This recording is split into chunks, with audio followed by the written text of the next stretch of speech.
Hi, this is Vapian here. Just a few tricks that I thought I would pass on to people. I'm sure someone's probably thought of these things before, but I've never seen them all in one place, and some of them seem like they might be a little original. So, hey, if they are, great. If not, maybe this will just be the first video someone sees that has this sort of thing, and if I figure out that someone did this before, I'll make sure to give them credit. First one has to do with identifying cartomizers. I've definitely had an issue recently in trying to figure out exactly what flavors I had in my cartomizers, and I tried labeling them with like a Rhino 5000, and that just seemed a little difficult, a little tedious in the long run.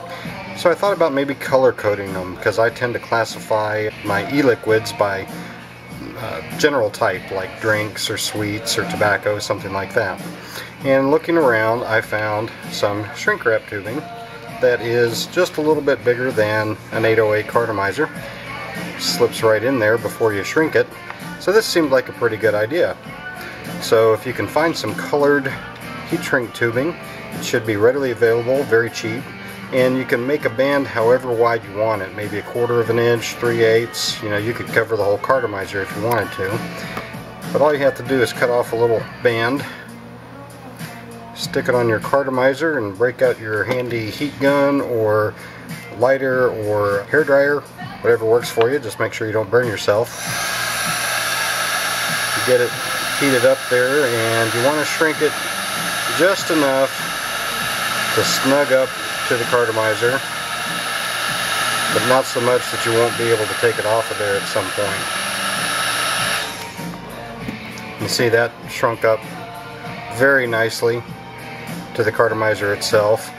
So whatever flavor family you might assign yellow to, for example, if you have a pocket full of these or a purse full of these, you can just pull them out, and if you're feeling fruity, you can grab your fruity family one. You know, it may not tell you exactly whether it's watermelon or blueberry or whatnot, but it at least gives you a general idea of what you're going to get, and it's real easy to make these. You can make a whole bunch of these very quickly, and I just thought that was kind of a cheap, easy way to implement some color coding. The next thing having to do with cartomizers has to do with the Taryn spin.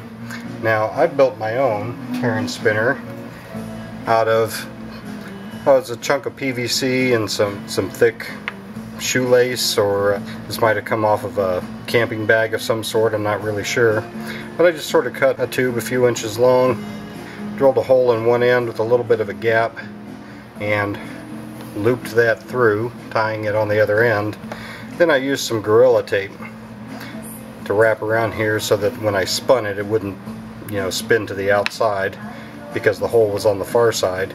Now, it seems like maybe overkill, but it's kind of handy sometimes to be able to bunch up some paper towel and stick it down in there, so that if I've got something that's really wet that I'm trying to spin, I can catch some of the spin off so it doesn't go all over the wall. Plus, this one is long enough that if you, for example, just discovered that you juiced a battery, if you catch it like within minutes of it happening, you can stick the entire battery down there, spin this with some paper towel on the end to catch the juice, and possibly salvage an automatic battery that you might not have been able to otherwise. So this is my go-to day-to-day Taryn spinner. But occasionally I find myself somewhere where I don't have it, and I do have some of these spare battery bags. I've never really liked them, because when you're doing a spin with a cartomizer that has some e-liquid in it, you normally want to have the plug end cap on there so it doesn't go anywhere. But if these velvet-like bags, if you've ever tried to put a cartomizer in them, it sticks and you have to work it all the way down. Then once you get done spinning it, you've got to work it all the way back out. So if you just happen to have one of these around and it's handy, you really just want this at the end, right? So what I did was kind of go about maybe 3/4 of the way up the cartomizer there as a reference, pull this bag apart just a little bit, check my measurement again, cut a slit into it, and what I did was made sort of a little triangle cut out of it, and that way you can just slip the part of the cartomizer you need in there, pull this thing tight, and still get a good little spin on it. And then when you pull the cartomizer out, it's much easier to do from here than it is from the full length of the bag. The last thing is I was very interested in having my batteries clip to my pocket or to my shirt in some other way, and it was really difficult to find any real good ideas, any real consistent ideas on what you can use for this. And what I found is the Fisher 400 series space pen has separate pocket clips available. If you go online, you can search for these. Now they're a little spendy.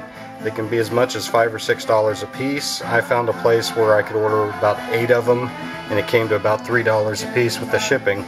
And they're a little bit tight. The diameter they're made for is 0.3 inches, and these 808 style batteries, somewhere around, I think 0.37 if I remember correctly. If you have one of these, you can stick a couple of screwdrivers, small screwdrivers, in there and spread them out a little bit so that they fit better. And once you get them sized right, they just slide on the end and make a really great pocket clip for these 808 style batteries. Alright, this tip has to do with battery charging. I have been trying to figure out how to basically build a gang charger of sorts for the 808 style battery, and I had a 10 gang 510 charger sitting around. I thought this would be a wonderful thing to use with some 510 to 808 adapters screwed on there so that I could put the batteries right on here. And it's a really handy piece of kit. I really wish they made something like this for the 808, but I haven't seen anything. It works, but it's very slow because this only puts out, I believe, 150 milliamps, and that just really isn't enough to charge a 220 or 280 milliamp battery. It does work, it just takes a long time. Well, since the modified 510 charger wasn't going to work out the way I wanted it to, really, I was thinking a USB hub powered one would work really well for this, and I had to hunt around, but I found a couple of models that have top mounted ports, and that allows this thing to be easily velcroed to my desk, which is important to me. And this particular one, it's a Rosewill 7-port USB hub. The model is RHB330. 2 of the hub's ports are on the side, the other 5 are on the top. So it's a real easy 5-gang charger, and it comes with a 2.1 amp power supply with a fairly long cord, which makes it really easy to place and gives it enough power to not only charge your batteries, you can put in a pass-through and power the pass-through from this. So it has turned out to be a really good solution. There's another one, I believe it's a 10-port hub that has all 10 ports on the top, but I wasn't able to get one of those easily in time for this weekend, so I didn't take a look at that one. If I get a chance to check that one out, I will let you know how that one works.